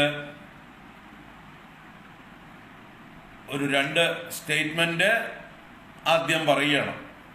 എന്നിട്ട് ഇതിന്റെ മർമ്മം, ഇതിന്റെ തത്വം അത് യഥാർത്ഥം അറിയുന്നവർക്കറിയാം എന്ന് പറയണം. സത്യം അറിയുന്നവർക്കറിയാം ഇതിന്റെ ധർമ്മം, ഇതിന്റെ അന്തം, ഇതിന്റെ പൊരുൾ എന്ന്. അപ്പൊ എന്തൊക്കെയാ ഇവിടെ സംഭവിക്കുന്നത്? എന്താണ് ഇവിടെ രണ്ട് സ്റ്റേറ്റ്മെന്റ്? ന അസതഃ വിദ്യതേ ഭാവഃ. ഒരു അന്വയിച്ചാൽ അസതഃ ഭാവഃ ന വിദ്യതേ. അസതഃ ഭാവഃ ന വിദ്യതേ. അസതഃ എന്ന് പറഞ്ഞാല് അസത്ത് എന്നുള്ളതായിട്ടുള്ള ആ ശബ്ദത്തിന് തകാരാന്ത ശബ്ദത്തിന്റെ പഞ്ചമിയും ഷഷ്ടിയും അസതഃ എന്നാണ്. ഇവിടെ ഷഷ്ടി അർത്ഥം അസത്തിന് എന്ന അർത്ഥത്തിലാണ്. അതിന് എന്നുള്ള അർത്ഥത്തിൽ ഷഷ്ടി അർത്ഥം അസതഃ. അസത്തിന് ന ഭാവഃ വിദ്യതേ. ന ഭാവഃ എന്ന് പറഞ്ഞാൽ ഭാവം എന്നാൽ ഭവിക്കൽ, ഭാവം. ഭൂസത്തായ, ഭൂ എന്ന് പറഞ്ഞാൽ ഭവിക്കുക, സത്തായ ഉണ്ടാവുക, സദ്ഭാവത്തെ പ്രാപിക്കുക. അപ്പൊ അസത്ത് ഒരിക്കലും സത്താവുകയില്ല, അഥവാ അസത്ത് ഒരിക്കലും ഉണ്ടാവുകയില്ല. അസത്തിന് ഒരു കാലത്തും ഉണ്മയില്ല. ഭാവഹാന വിദ്യത എന്ന് പറഞ്ഞാൽ ഇവിടെ ഭാവം എന്നാൽ ഉണ്മ, എക്സിസ്റ്റൻസ്, യഥാർത്ഥമായിട്ടുള്ള എക്സിസ്റ്റൻസ് അസത്തിന് ഒരു കാലത്തും ഇല്ല. അതുപോലെ വിപരീതമായിട്ടുള്ള ഒരു കാര്യം പറയണു, ന അഭാവഃ വിദ്യതേ സതഃ. സതഃ, സതഃ എന്ന് പറയുമ്പോഴോ സത്ത് എന്നുള്ള ശബ്ദത്തിന്റെ ഷഷ്ടിയാണ് സതഃ. സത്തിന്, സത്തിന് എന്ന് പറഞ്ഞാൽ സത്തായതിന്, സത്തായത് എന്ന് പറഞ്ഞാല് ഉണ്മയുള്ളതിന്, എക്സിസ്റ്റൻസ് ഉള്ളതിന്. ന അഭാവഃ വിദ്യതേ, അഭാവവും ഒരിക്കലും ഉണ്ടാവുന്നില്ല. അഭാവം എന്നാലോ ഇല്ലായ്മ, നോൺ എക്സിസ്റ്റൻസ്. എക്സിസ്റ്റന്റ് ആയൊരു വസ്തുവിന് അഥവാ സത്തായൊരു വസ്തുവിന് അഭാവം ഒരിക്കലും ഉണ്ടാകുന്നില്ല. ന അഭാവോ വിദ്യതേ സതഃ. ഇതാണ് രണ്ട് പ്രസ്താവനകളാണ്. ഇല്ലാത്തതിന് അഥവാ അസത്തിന് ഒരു കാലത്തും ഉണ്മയുണ്ടാകുന്നില്ല, ഉള്ളതിന്, ഉണ്മയ്ക്ക്, സത്യമായ വസ്തുവിന് ഒരു കാലത്തും അഭാവവും ഉണ്ടാകുന്നില്ല. ഉഭയോഹോ അപി ദൃഷ്ടഃ അന്തഃ. ഉഭയോഹോ അന്തഃ ദൃഷ്ടഃ. രണ്ടിന്റെയും അന്തം കാണപ്പെട്ടിരിക്കുന്നു. ഇവിടെ അന്തം എന്ന് പറഞ്ഞാല് രണ്ടിന്റെയും യാഥാർത്ഥ്യം, പരമാർത്ഥം, രണ്ടിന്റെയും അറ്റം കണ്ടിരിക്കുന്നു. അന്തഃ ദൃഷ്ടഃ. അറ്റം എന്ന് പറഞ്ഞാൽ അവസാനം, അതിന്റെ യഥാർത്ഥ പൊരുള്, പരമാർത്ഥം ദർശിക്കപ്പെട്ടിരിക്കുന്നു. ദൃഷ്ടഃ തു അനയോഹോ. അനയോഹോ എന്നുള്ളത് ഇവ രണ്ടിന്റെയും എന്നാണ്. ഏത് രണ്ടിന്റെയും? സദ് അസതോഹോ. സത്തും അസത്തും, സത്തിന്റെയും അസത്തിന്റെയും രണ്ടിന്റെയും അന്തം, അതിന്റെ യാഥാർത്ഥ്യം, അതിന്റെ പൊരുൾ ആരാൽ ദർശിക്കപ്പെട്ടിരിക്കണു? തത്വദർശിഭിഹി, തത്വദർശികളാൽ എന്നാണ്. അപ്പൊ തത്വദർശികൾ ആരാണ്? തത്വം എന്ന് പറഞ്ഞാല് ഉണ്മ എന്ന് തന്നെയാണ് അർത്ഥം. ഉള്ളത്, തസ്യ ഭാവം തത്വം. എന്താണോ ഉള്ളത്, as it is, as it is ആയിരിക്കുന്നതിനാണ് തത്വം എന്ന് പറയുന്നത്. ഒരു വസ്തുവിന്റെ ഉണ്മ, അതാണ് അതിന്റെ തത്വം. അപ്പൊ അതിന്റെ ഉണ്മയെ ദർശിച്ചിരിക്കുന്ന, യാഥാർത്ഥ്യം ദർശിച്ചിരിക്കുന്ന ആ ആളുകളാൽ, ദർശിബിഹി എന്ന് പറഞ്ഞാൽ യാഥാർത്ഥ്യത്തെ കുറിച്ച് അന്വേഷിച്ച് നിശ്ചയം ചെയ്ത ആ തത്വദർശികളാൽ, പരമാർത്ഥദർശികളാൽ, ജ്ഞാനികളാൽ ഇത് രണ്ടിന്റെയും അറ്റം കാണപ്പെട്ടിരിക്കുന്നു, രണ്ടിന്റെയും പൊരുൾ അറിഞ്ഞിരിക്കുന്നു. സത്തെന്താണ്, അസത്തെന്താണെന്ന്. അപ്പൊ എന്താണ് ഈ അസത്ത്, എന്താണ് ഈ സത്ത്? അസത്ത് എന്ന് വെച്ചാൽ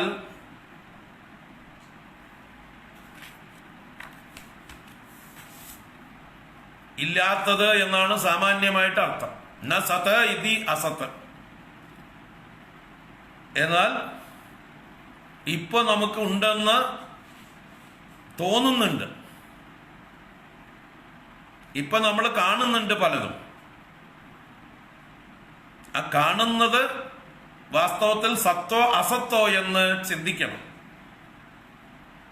ഓരോ വസ്തുക്കളെയും നമ്മൾ ലോകത്തിൽ കാണുമ്പോൾ അത് സത്താണോ അസത്താണോ എന്ന് നമ്മൾ ചിന്തിക്കണം. അപ്പൊ എന്താണ് സത്ത് എന്ന് പറഞ്ഞാൽ, സത്ത് എന്നുള്ളതിന് നിർവചനം മൂന്ന് കാലത്തും ഒരുപോലെ ഉള്ളത്, ഭൂത വർത്തമാന ഭാവി കാലങ്ങളിൽ എപ്പോഴും ഉള്ളതിനെയാണ് സത്ത് എന്ന് പറയുന്നത്. ത്രികാല അബാധിതം വസ്തു, ത്രികാല അബാധിതം വസ്തു, മൂന്ന് കാലത്തും ബാധ ഇല്ലാത്ത വസ്തു, എന്താ പറയുക, ഒരിക്കലും ഒന്നിനെ കൊണ്ടും നശിപ്പിക്കപ്പെടാത്ത വസ്തുവാണ് സത്ത്. മൂന്ന് കാലത്തും ഉണ്മയുള്ളതിനെയാണ് സത്ത് എന്ന് പറയുക. അസത്ത് എന്ന് പറഞ്ഞാൽ ഭൂതത്തിലും ഇല്ല, ഭാവിയിലും ഇല്ല, വർത്തമാനത്തിൽ ഉള്ളതുപോലെ തോന്നും, അതിനെയാണ് അസത്ത് എന്ന് പറയുന്നത്. അല്ല വർത്തമാനത്തിലും ഇല്ലാത്തത് എന്നുള്ള അർത്ഥത്തിലല്ല, വർത്തമാനത്തിൽ ഉണ്ട്, നമ്മൾ അനുഭവിക്കുന്നുണ്ട്, നമുക്ക് പ്രത്യക്ഷമാണ്, പക്ഷേ അത് ഭൂതത്തിൽ ഉണ്ടായിരുന്നില്ല, ഭാവിയിൽ ഇല്ലാതാവുകയും ചെയ്യും. അങ്ങനെയുള്ള വസ്തുക്കളെയാണ് ഇവിടെ അസത്ത് ശബ്ദം കൊണ്ട് ഉദ്ദേശിക്കുന്നത്, അല്ലാതെ അത്യന്ത അഭാവമുള്ള വസ്തുവിനെയല്ല. ഇപ്പൊ മുയലിന്റെ കൊമ്പ്, മുയലിന്റെ കൊമ്പ് എന്ന് പറഞ്ഞാല് അത് വർത്തമാനത്തിലും ഇല്ല, ഭൂതത്തിലും ഇല്ലായിരുന്നു, ഭാവിയിലും ഇല്ല, വർത്തമാനത്തിലും ഇല്ലാത്തതായിട്ടൊരു സാധനമാണ് മുയലിന്റെ കൊമ്പ്. മുയലിന്റെ കൊമ്പിനെ കുറിച്ച് നമ്മൾ ആരും ചർച്ച ചെയ്യാറില്ല. അതിന്റെ ആകൃതി എന്താണ്, അതിന്റെ എന്താ പറയുക, അതിന്റെ ഫൈബർ മെറ്റീരിയൽ എന്താണ്, എത്ര കാഠിന്യം ഉണ്ടാവും, അത് കുത്തിയാൽ നമ്മൾ ചാവോ, വിഷമുണ്ടോ, അതിന് മരുന്നുണ്ടോ, ഏത് ആശുപത്രിയിലാ കൊണ്ടുപോകേണ്ട മുയലിന്റെ കൊമ്പ് കുത്തിയാൽ, അതിന് ഇനിയിപ്പോൾ സ്പെഷ്യലിസ്റ്റ് ഡോക്ടർമാർ വല്ലതും ഉണ്ടോ, ചർച്ച ചെയ്യണോ? ഇപ്പൊ മുയലിന്റെ കൊമ്പ് പോലെ അത്യന്ത അഭാവമുള്ള വസ്തുവിനെ അല്ല ഇവിടെ അസത്ത് എന്ന് പറയുന്നത്. ആകാശകുസുമം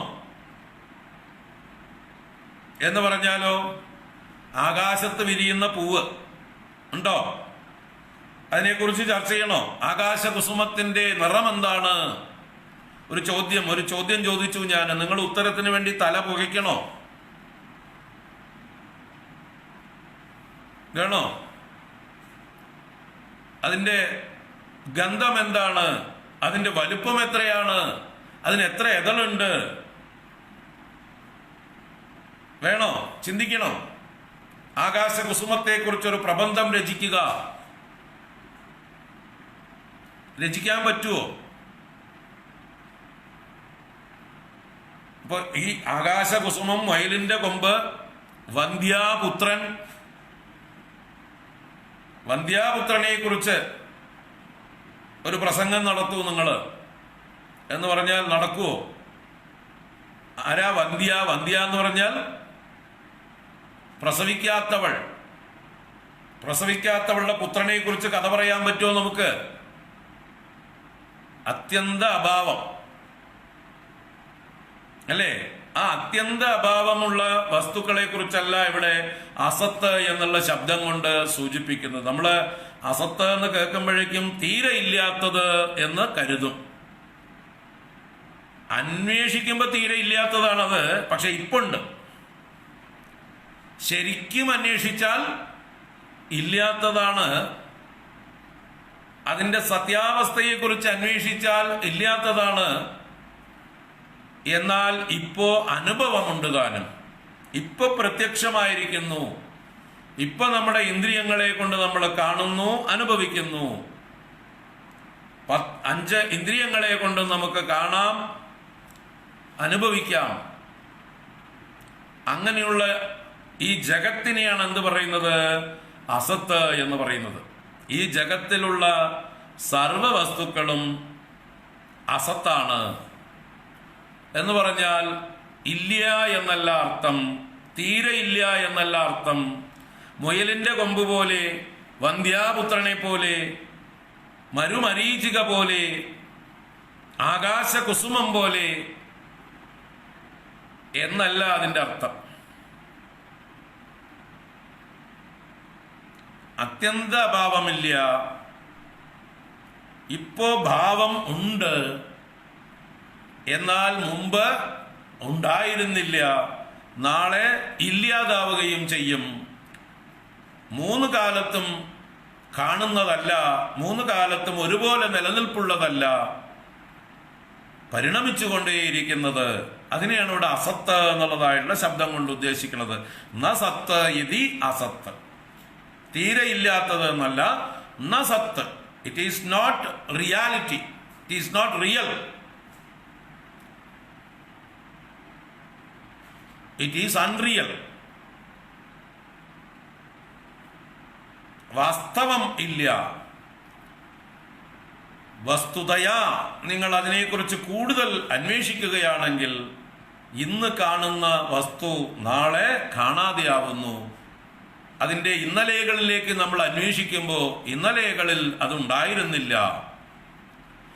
അപ്പൊ ഇന്നലെ ഉള്ളതും നാളെ നിലനിൽക്കുന്നതും ആയിട്ടുള്ള വസ്തുവിനെയാണ് ഈ ഭാഷയിൽ, വേദാന്ത ഭാഷയിൽ ഇവിടെ സത്ത് എന്ന ശബ്ദം കൊണ്ട് ഉദ്ദേശിക്കുന്നത്. സത്യം എന്ന് പറയുന്നത് കൊണ്ട് അതാണ് ഉദ്ദേശിക്കുന്നത്. മിഥ്യ എന്ന് പറയുന്നത് ഈ അസത്തിനെയാണ്. മിഥ്യ എന്ന് പറഞ്ഞാൽ തീരെ ഇല്ലാത്തത് എന്നല്ല, മുയലിന്റെ കൊമ്പ് പോലെ ഇല്ലാത്തതല്ല, ആകാശകുസുമം പോലെ ഇല്ലാത്തതല്ല, വന്ധ്യാപുത്രനെ പോലെ ഇല്ലാത്തതല്ല. ഇപ്പോ നമ്മൾ കാണുന്നുണ്ട്, അനുഭവിക്കുന്നുണ്ട്, പക്ഷേ അതിന് നിത്യമായിട്ടുള്ള നിലനിൽപ്പ് ഇല്ല. അപ്പൊ അതിന്റെ തത്വം എന്താണെന്ന് നമ്മൾ അന്വേഷിക്കണം. അങ്ങനെ അന്വേഷിച്ചവരാണ് ഇവിടെ തത്വദർശികൾ എന്ന് പറഞ്ഞത്. ഉഭയോഹോ അന്തഃ ദൃഷ്ടഃ, അനയോഹോ ഉഭയോഹോ അന്തഃ ദൃഷ്ടഃ. ഇത് രണ്ടിൻ്റെയും സത്യാവസ്ഥ, അതിനെക്കുറിച്ചിട്ടുള്ള റിയാലിറ്റി നല്ലതുപോലെ അന്വേഷിക്കപ്പെട്ടിരിക്കുന്നു, കാണപ്പെട്ടിരിക്കുന്നു, ദർശിക്കപ്പെട്ടിരിക്കുന്നു തത്വദർശികളാൽ, പരമാർത്ഥദർശികളാൽ, സത്യാന്വേഷികളാൽ, ജ്ഞാനികളാൽ. എന്നാൽ ഇതിനെക്കുറിച്ച് അന്വേഷിക്കാത്തവരാണ് ഇവിടെ മൂഢന്മാർ. ഇതിനെക്കുറിച്ച് അന്വേഷിക്കാതെ അന്നന്ന് കാണുന്നത് സത്യമെന്ന് കരുതി അതിനെ മുറുകെ പിടിച്ച് ഇതെന്നും കൂടെ ഉണ്ടാവുമെന്ന് ഭ്രമിച്ച് അത് കയ്യെന്ന് ചോർന്നു പോകുമ്പോ കരഞ്ഞ്, എന്തുകൊണ്ടാണ് കരയേണ്ടി വരുന്നത്? ഇതെന്നും കൂടെ ഉണ്ടാവുമെന്ന് കരുതുന്നത് കൊണ്ടാണ് കരയേണ്ടി വരുന്നത്.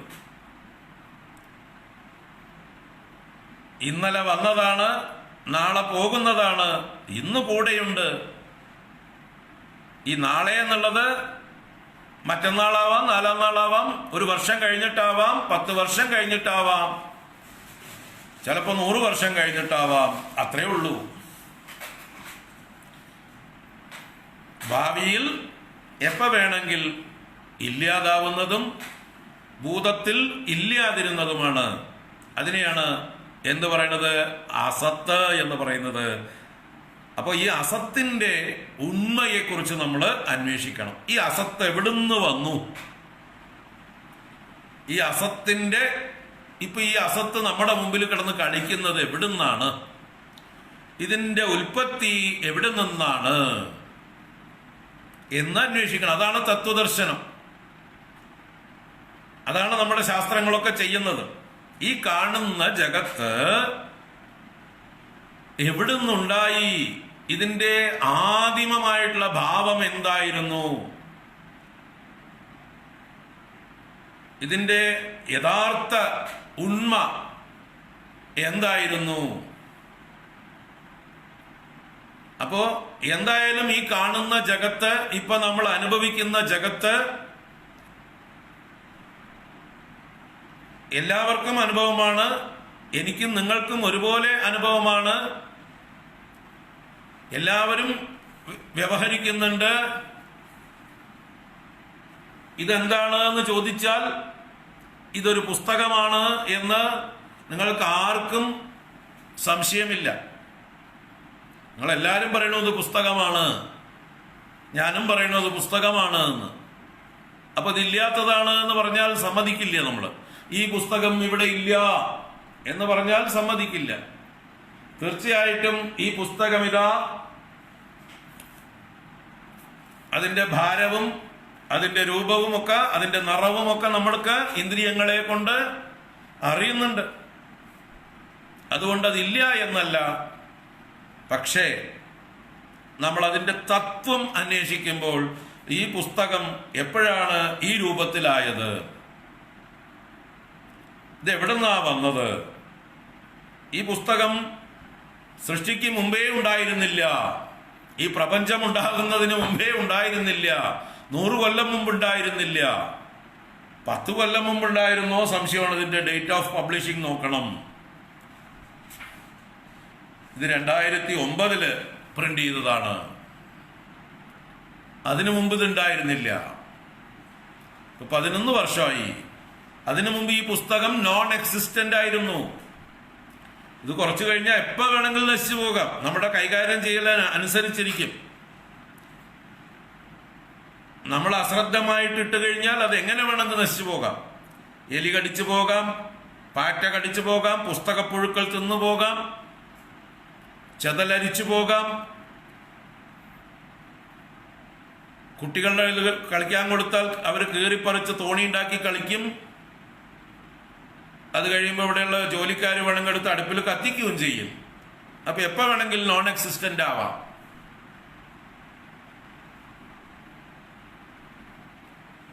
പക്ഷെ ഇപ്പോ ഇത് ഈ രൂപത്തില് അവൈലബിൾ ആണ്, അക്സസിബിൾ ആണ്. എനിക്കും നിങ്ങൾക്കും എല്ലാവർക്കും ഇത് കോൺക്രീറ്റ് ആയിട്ട് ഉണ്ട്. ഇപ്പൊ ഉണ്മയാണ്. പക്ഷെ ഇത് സത്തോ അസത്തോ എന്ന് ചോദിച്ചാൽ ഇത് അസത്താണ്. എന്ന് പറഞ്ഞാൽ ഇതിന്റെ സത്യം വേറെന്തോ ആണ്. ഇത് മുമ്പ് ഈ രൂപത്തിലായിരുന്നില്ല, നാളെ ഈ രൂപത്തിലായിരിക്കുകയില്ല, ഇപ്പൊ ഈ രൂപത്തിലിരിക്കുന്നു. അപ്പൊ എന്താണ് ഇതിന്റെ വാസ്തവം? ഇതെവിടെന്ന് വന്നു അന്വേഷിക്കണം. ഇതെവിടെന്ന് വന്നു എന്ന് അന്വേഷിക്കുമ്പോഴാണ് നമ്മൾ ആ തത്വത്തെ ദർശിക്കുക, അതിന്റെ പരമമായിട്ടുള്ള തത്വത്തെ ദർശിക്കുക. ഇതിന്റെ ഉണ്മയെക്കുറിച്ച്, ഇതിന്റെ എന്താ പറയുക, ഇതിന് അസ്തിത്വം കൊടുക്കുന്ന വസ്തു എന്താണ് എന്ന്. അപ്പോ 2009 മുമ്പ് ഇത് വെറും കടലാസായിരുന്നു. ആ കടലാസ് എന്ന് കടലാസായി ഉണ്ടായോ അതിനു മുമ്പ്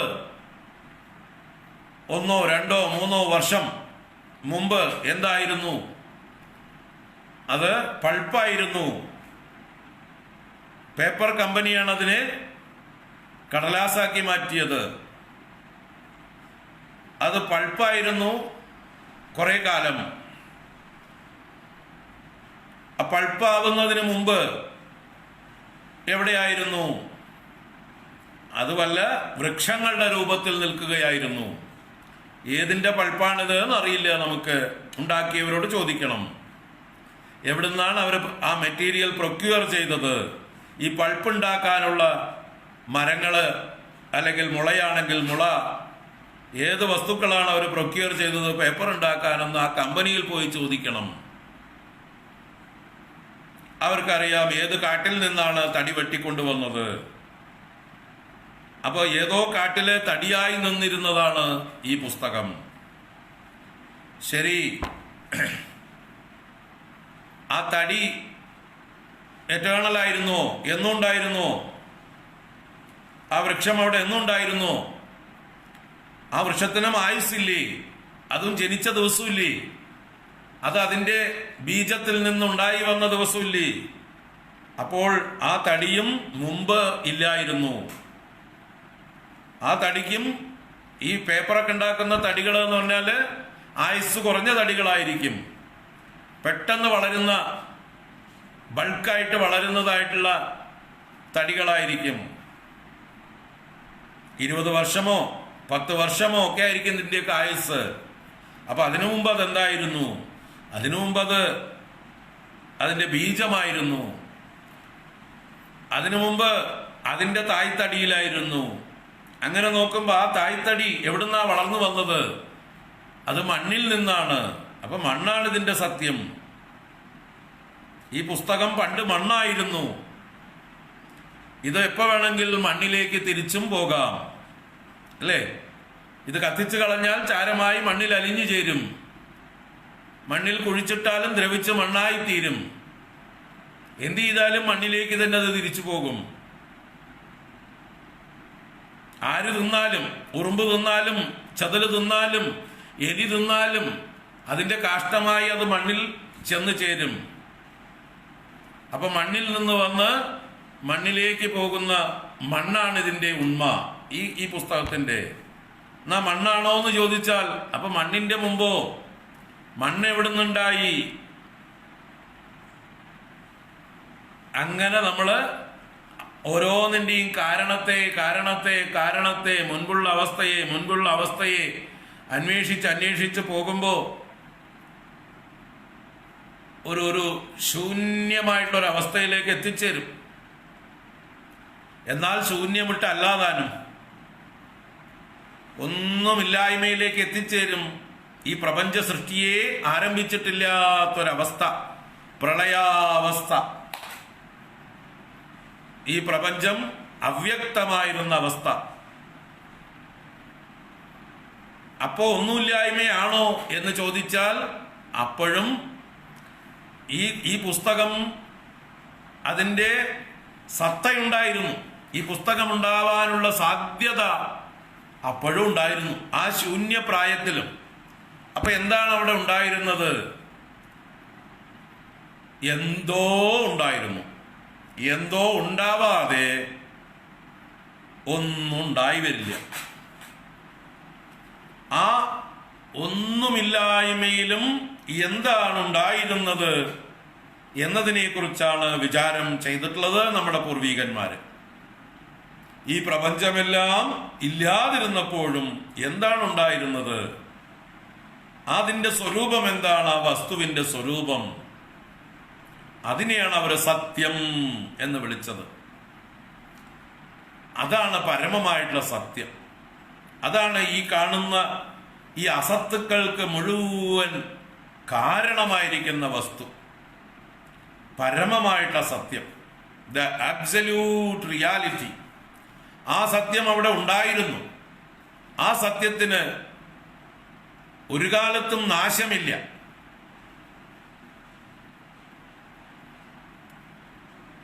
അതില്ലാതിരുന്നിട്ടില്ല. ആ സത്യം ഇല്ലാതിരുന്നു എങ്കിൽ ഈ പറയുന്ന ഒന്നും ഉണ്ടാവുമായിരുന്നില്ല. കാരണം ഇല്ലായ്മയിൽ നിന്ന് അഥവാ ശൂന്യതയിൽ നിന്ന് ഒന്നും ഉണ്ടാവില്ല. ശൂന്യതയിൽ നിന്ന് ശൂന്യത മാത്രമേ ഉണ്ടാവുള്ളൂ, അല്ലേ? ഒരു വസ്തു ഉണ്ടാവണമെങ്കിൽ അതിനു മുമ്പ് അതിന് കാരണമായിട്ടുള്ള ഒരു അവസ്ഥ വേണം. അപ്പൊ ശൂന്യതയിൽ നിന്ന് ശൂന്യത മാത്രമേ ഉണ്ടാവുള്ളൂ. മത്തൻ കുത്തിയാൽ കുമ്പളം മുളയ്ക്കില്ല എന്ന് പറയും നമ്മൾ. മത്തൻ കുത്തിയിട്ടാൽ മത്തനേ മുളയ്ക്കുള്ളൂ, കുമ്പളം കുത്തിയിട്ടാലേ കുമ്പളം മുളയ്ക്കുള്ളൂ. അതുപോലെ ശൂന്യത കുത്തിയിട്ടാൽ ശൂന്യത മാത്രമേ ഉണ്ടാവുള്ളൂ. ശൂന്യത കുത്തിയിട്ട് അതിൽ നിന്ന് ഈ കാണുന്ന ജഗത്ത് മുഴുവൻ മുളച്ചു വന്നു എന്ന് പറയാൻ പറ്റില്ല. അപ്പൊ ശൂന്യതയായിരുന്നില്ല. ഈ ജഗത്ത് മുഴുവൻ ബീജരൂപത്തിൽ ഏതൊന്നിൽ അന്തർഭവിച്ചിരുന്നുവോ അതാണ് ശാശ്വതമായിട്ടുള്ള സത്യം. ആ വസ്തുവിനെയാണ് സത്ത്, സത്യം എന്ന ശബ്ദം കൊണ്ട് ഇവിടെ ഉദ്ദേശിക്കുന്നത്.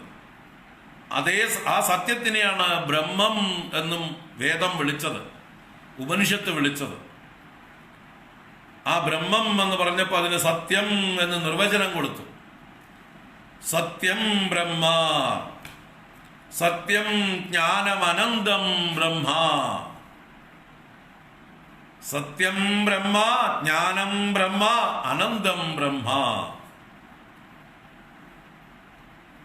അതാണ് വാസ്തവത്തിൽ എല്ലാ കാലത്തും ഉള്ള വസ്തു, ആ സത്യം, ആ സത്ത് ഒരു കാലത്തും അതിനൊരു മാറ്റവും ഉണ്ടായിട്ടില്ല, അല്ലെങ്കിൽ അത് നശിച്ചിട്ടില്ല. അതാണ് ഇവിടെ ന അഭാവോ വിദ്യതേ സതഃ. സതഃ, സത്തിന് അഭാവം ന വിദ്യതേ, ഇല്ലായ്മ ഒരു കാലത്തും ഉണ്ടായിട്ടില്ല. നിങ്ങളുടെ പരിമിതമായ ദൃഷ്ടി കൊണ്ട്, വികലമായ ദൃഷ്ടി കൊണ്ട് ആ സത്യത്തെ കണ്ടില്ല എന്നേ ഉള്ളൂ. നിങ്ങളുടെ ദൃഷ്ടിദോഷം മാത്രമാണ്, ചിന്തിച്ചില്ല നിങ്ങൾ. അപ്പൊ എന്താണോ ആദിയിൽ ഉണ്ടായിരുന്നത്, എല്ലാം ഉണ്ടാവുന്നതിന് മുമ്പേ ഉണ്ടായിരുന്നത്, അത് തന്നെ ഇപ്പോഴുമുള്ളൂ. അത് തന്നെ ഇതെല്ലാം കാണാതെയായാലും ശേഷിക്കുകയും ഉള്ളൂ. ആദൗ അന്തേ ച യന്നാസ്തി വർത്തമാനേപി തത്തദാ. ഒരു ലോജിക്കാണ്. ശങ്കരാചാര്യരുടെ ഗുരുവിന്റെ ഗുരു ഗൗഡപാദാചാര്യർ എന്ന് പറയും. അദ്ദേഹം പ്രഖ്യാപിച്ചതാണ്. ഗൗഡപാദ കാരിക എന്ന് പറഞ്ഞ മാണ്ഡൂക്യ കാരികയുടെ, മാണ്ഡൂക്യം എന്ന ഉപനിഷത്തിന്റെ വ്യാഖ്യാനമായിട്ട് കാരിക എഴുതിയ അദ്ദേഹം മാണ്ഡൂക്യ കാരിക എന്ന് പറയും, ഗൗഡപാദ കാരിക. അതിൽ അദ്ദേഹം പ്രഖ്യാപിക്കുന്നു, ആദൗ അന്തേ ച യന്നാസ്തി വർത്തമാനേപി തത്തദാ. ഒരു തത്വദർശിയുടെ പ്രഖ്യാപനമാണത്. ആദിയിലും അന്തത്തിലും യാതൊന്ന് ഇല്ലയോ, വർത്തമാനത്തിലും അതില്ലാത്തതാകുന്നു. എന്ന് വെച്ചാൽ ഏത് ദൃഷ്ടിയില്? പാരമാർത്ഥിക ദൃഷ്ടിയില്, വസ്തുദൃഷ്ടിയില്. പിന്നെ ഏത് ദൃഷ്ടിയിലാണ് കണ്ടത്? ഭ്രമദൃഷ്ടിയില്. ആ ഭ്രമദൃഷ്ടിക്ക് പേരാണ് വ്യാവഹാരിക ദൃഷ്ടി എന്ന്. നമ്മളെല്ലാവരും ഭ്രമിച്ചു കാണുന്നതിനെയാണ് വ്യാവഹാരിക ദൃഷ്ടി എന്ന് പറയുന്നത്. പിന്നെ ഓരോരുത്തർക്കും പ്രത്യേക ഭ്രമമുണ്ട്. അത് അവരവരുടേതായിട്ടുള്ള പ്രാതിഭാസിക ദൃഷ്ടി. നമ്മൾക്ക് എല്ലാവർക്കും കൂടിയിട്ടുള്ള ഒരു ഭ്രമത്തിന്റെ പേരാണ് മായ. നമ്മളെല്ലാവരും ഈ മായയിൽ ഭ്രമിച്ചിരിക്കുന്നു. അതുകൊണ്ട് എല്ലാവർക്കും ഈ ജഗത്ത് അനുഭവമാണ്. അതിൽ തന്നെ ഓരോരുത്തർക്കും, ഓരോ ഇൻഡിവിജ്വലിനും ഈ ലോകം അവരവരുടേതായിട്ടുള്ള വ്യാഖ്യാനങ്ങളോട് കൂടിയിട്ടാണ് അവർ കാണുന്നത്. അവരവരുടെ മനസ്സിനനുസരിച്ചാണ് അവരുടെ ലോകം. As the mind so the world.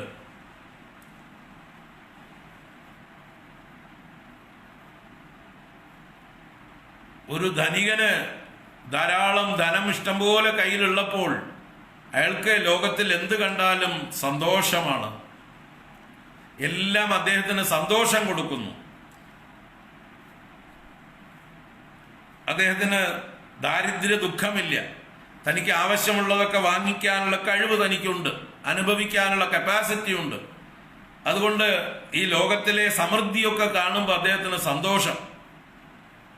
എന്നാൽ ഒന്നുമില്ലാത്തൊരു ദരിദ്രനെ സംബന്ധിച്ച് അതേ ലോകം കാണുമ്പോൾ അവന്റെ ഉള്ള് നീറുന്നു, അവന് ദേഷ്യം വരുന്നു.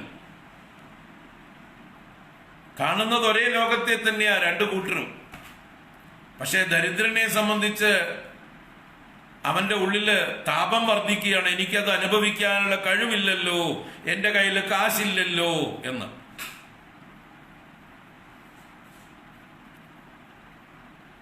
ഒരു ഉത്സവപ്പറമ്പിലോ ഒരു എക്സിബിഷനിലോ ഒക്കെ പോയി കഴിഞ്ഞാൽ ധാരാളം കളിപ്പാട്ടങ്ങള്, അതുപോലെ തിന്നാനുള്ള വസ്തുക്കളൊക്കെ വിൽക്കാൻ വെച്ചിട്ടുണ്ടാവും.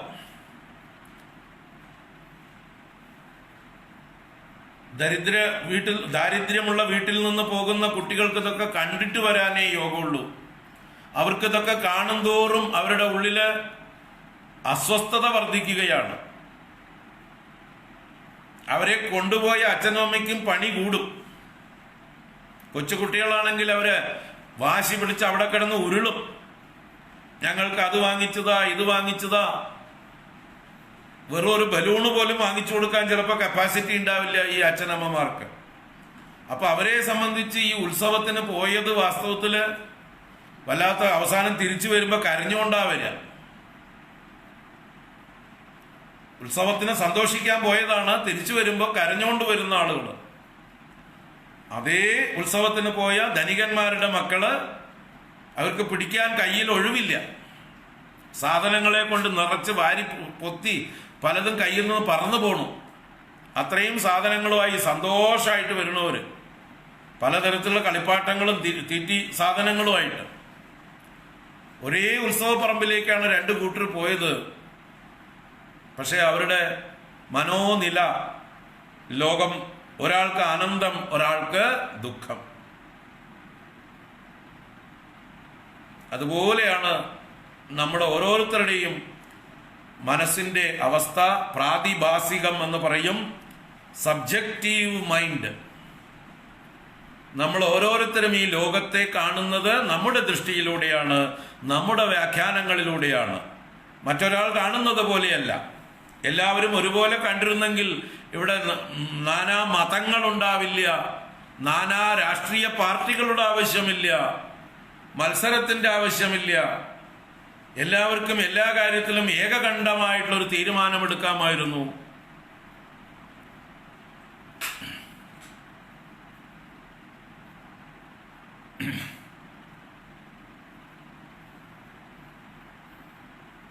അപ്പൊ എല്ലാവരും, ഓരോരുത്തരും ഒരേ സംഭവങ്ങളെ തന്നെ പല രീതിയിലാണ് വ്യാഖ്യാനിക്കുന്നത്.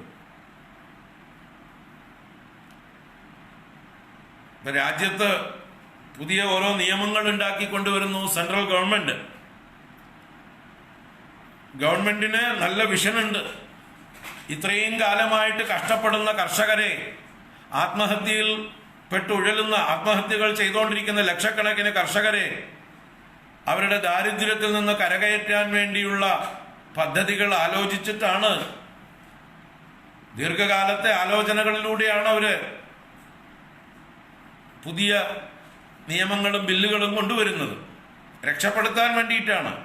പക്ഷെ അവരെ തെറ്റിദ്ധരിപ്പിക്കാനും അവരെ വിലക്കെടുക്കാനും ഇതുവരെ അവരെ എക്സ്പ്ലോയിറ്റ് ചെയ്തിരുന്ന, അവരെ വെച്ച് ധനമുണ്ടാക്കിക്കൊണ്ടിരുന്ന മധ്യവർത്തികളായിട്ടുള്ള ആളുകൾ, അവർ വലിയ കോടീശ്വരന്മാരാണ്. അവർക്ക് എല്ലാതരം മാധ്യമങ്ങളും ഇൻഫ്ലുവൻസും ഉണ്ട്. അവർക്ക് വിദേശ സഹായമുണ്ട്. രാജ്യദ്രോഹ ശക്തികൾ, ഛിദ്രശക്തികളൊക്കെ അവർക്ക് കൂട്ടുണ്ട്. അതുകൊണ്ട് അവർക്കാണ് പ്രൊപ്പഗാൻഡ നന്നായിട്ട് ചെയ്യാൻ പറ്റുന്നത്. അവര് രാജ്യത്തെ മുഴുവൻ സംഘർഷത്തിലാഴ്ത്തിക്കൊണ്ട് പ്രശ്നങ്ങൾ ഉണ്ടാക്കിക്കൊണ്ടിരിക്കുന്നു.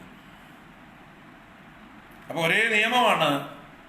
വാസ്തവത്തിൽ അതിനെക്കുറിച്ച് ശരിയായ രീതിയിൽ പഠിക്കുകയും വേണ്ട രീതിയിൽ അതിനെ ഇംപ്ലിമെന്റ് ചെയ്യാൻ അനുവദിക്കുകയും ചെയ്താൽ ഈ പറഞ്ഞ ഈ കർഷകർക്ക്, പാവങ്ങൾക്ക് രക്ഷപ്പെടാനുള്ള വഴിയാണ്. പക്ഷെ അത് അവർ പാവങ്ങളായതുകൊണ്ട്, അറിവില്ലാത്തവരായതുകൊണ്ട് അവരെ തെറ്റിദ്ധരിപ്പിച്ച് അവരെ അജിറ്റേഷനിലേക്ക് നയിക്കുന്നു. ഒരഭിപ്രായം ഏകാഭിപ്രായത്തിലേക്ക് കൊണ്ടുവരാൻ പറ്റുന്നില്ല. അതുപോലെ ഏതേത് പ്രശ്നങ്ങൾ എടുത്താലും ഓരോരുത്തർക്കും അവരവരുടേതായിട്ടുള്ള വ്യൂ, അവരവരുടേതായിട്ടുള്ള വിഷൻ, അവരവരുടേതായിട്ടുള്ള നിറം ചേർത്ത് ഓരോരുത്തരും കാണുകയാണ്. അതാണ് യഥാ ദൃഷ്ടി തഥാ സൃഷ്ടി എന്ന് പറയും. യഥാ ദൃഷ്ടി, എങ്ങനെയാണോ നിങ്ങളുടെ വിഷൻ, തഥാ സൃഷ്ടി, അങ്ങനെയാണ് ലോകം. As the mind so the world. അപ്പോ നമ്മുടെ ഈ പ്രാതിഭാസിക ദൃഷ്ടിയെ നമ്മൾ എന്ത് ചെയ്യണം? ന്യൂട്രലൈസ് ചെയ്യാൻ പറ്റണം. ഓരോരുത്തരും വേറെ വേറെ രീതിയിൽ നോക്കിക്കാണുന്നതിനെ ന്യൂട്രലൈസ് ചെയ്താൽ മാത്രമേ നമുക്ക് എല്ലാവർക്കും ഒരു അഭിപ്രായത്തിലേക്ക് വരാൻ പറ്റുള്ളൂ. അത് സാധിക്കണമെങ്കിൽ പാരമാർത്ഥികമായതിനെ നമ്മൾ കാണണം. മാറിക്കൊണ്ടിരിക്കുന്നതിനെ അല്ല നമ്മൾ കാണേണ്ടത്. വ്യാവഹാരികമായിട്ടുള്ള കാര്യത്തിലല്ല നമ്മുടെ ദൃഷ്ടി പതിയേണ്ടത്. പാരമാർത്ഥികമായിട്ടുള്ള സത്യത്തെ നമ്മൾ ദർശിക്കണം. പാരമാർത്ഥികം എന്നാൽ ദ അബ്സല്യൂട്ട് ആയിട്ടുള്ള റിയാലിറ്റി, മാറ്റമില്ലാത്ത വസ്തു, സത്തായ വസ്തു, ആ സത്തിൽ ദൃഷ്ടി ഉറയ്ക്കണം. അപ്പോഴേ നമ്മുടെ മനസ്സിൻ്റെ ഈ പ്രാതിഭാസികമായിട്ടുള്ള ചഞ്ചലത്വം അതില്ലാതെയാവുള്ളൂ. നമ്മൾ ഓരോരുത്തരും ഓരോ രീതിയിൽ ഈ ലോകത്തെ വ്യാഖ്യാനിക്കുന്ന നമ്മുടെ ഈ അജിറ്റേഷൻ, നമ്മുടെ മനസ്സിൻ്റെ ഈ ദുഃഖങ്ങൾ, ഈ വിഷമങ്ങൾ എല്ലാം ഇല്ലാതാവണമെങ്കിൽ നമ്മൾ പരമാർത്ഥം ദർശിക്കണം, തത്വദർശികളാവണം. ആ തത്വദർശനത്തിന് നമ്മൾ വിചാരം ചെയ്യണം, അന്വേഷണം ചെയ്യണം.